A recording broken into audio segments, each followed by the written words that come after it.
Assalamu alaikum girls. Today we're going to be looking at lesson 4.5, which is proportional and non-proportional relationships. This is page 162. Our learning objective here is to identify a proportional and a non-proportional relationship in tables.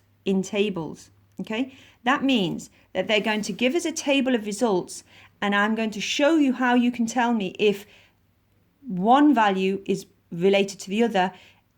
And if that's the case, they will be proportional, but we have to check every single value. So I'm going to make this table on some paper and show you how to find out if two values are proportional. Here we go. So I've recreated the table here. To see if they are proportional, you must read the question because it will tell you the first value. Is the cost of coffee proportional to the number of kilograms? Is the cost, now this is the cost, is the cost of coffee proportional to the number of kilograms? This is telling you the first value you want to put on top. So to see if it is, take the cost and divide it by the kilograms that it's there. And tell me what that answer is. Okay, now you have to do this for every single box. We're going to do it for the second one now. 60 upon 2, that also equals 30. Wow, we've got two numbers that are the same. Now take the third one, 90 upon 3. That's also 30. It's looking good. And 120 upon 4. And what do you notice? So 120 upon 4, sorry. What do you notice? They're all 30. And now we look to see if the number for each and every one, and you have to test each one, because if one of them is different, it doesn't work. Each number is the same. If each number is the same, then we have constant of proportionality. So I'm going to look at each number and I'm going to check that it's all the same. And you can see there, I checked every single value that they gave me in the table. I checked the first one and the second one and the third one and the fourth one. How did I know which number to put on top? Because they said cost of coffee is the cost of coffee proportional to the number of kilograms. So cost goes on top, kilograms goes at the bottom. And I did that for every single piece of information in the table, every set of data in the table. And I found that the number was the same. And when the number's the same, then yes, they are proportional.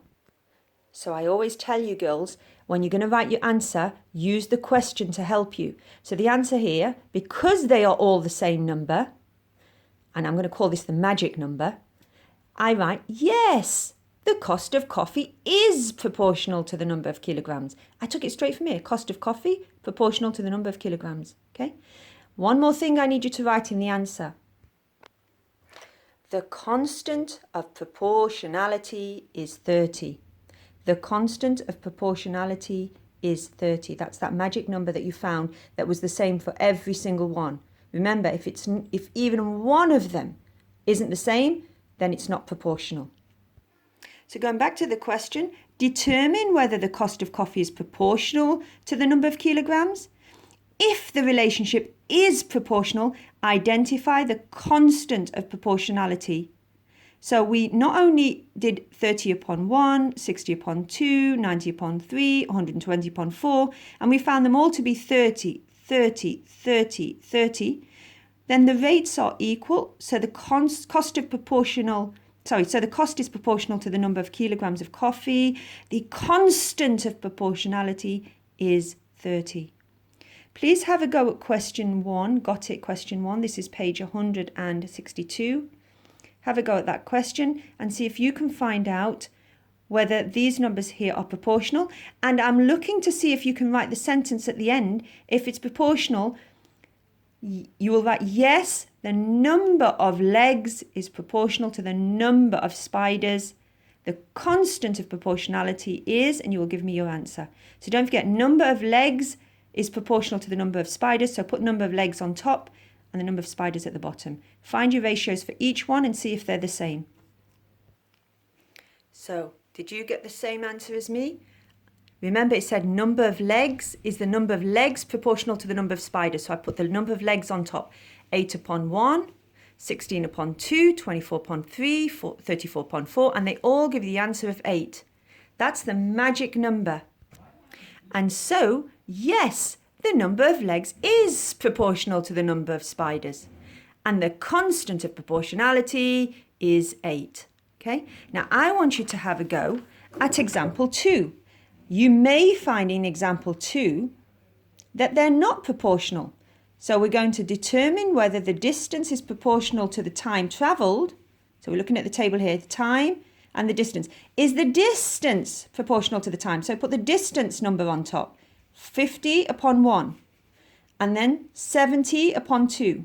Well, when we look at the first two only, 50 upon 1 is 50. 70 upon 2 is 35. So straight away, they're not the same. So I did the first one, and the second one's not the same number. So I'm going to stop. I'm not going to carry on because they all had to be the same number. And if just one of them isn't, then the distance is not proportional to the time. And so I stop. There's nothing more to do. No number to find. We finished.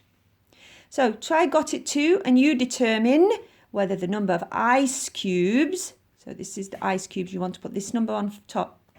Determine whether the number of ice cubes is proportional to the number of drinks. If the relationship is proportional, identify the constant of proportionality. Explain your reasoning. So I'll give you a moment or two. Again, pause the video and see if you can do that.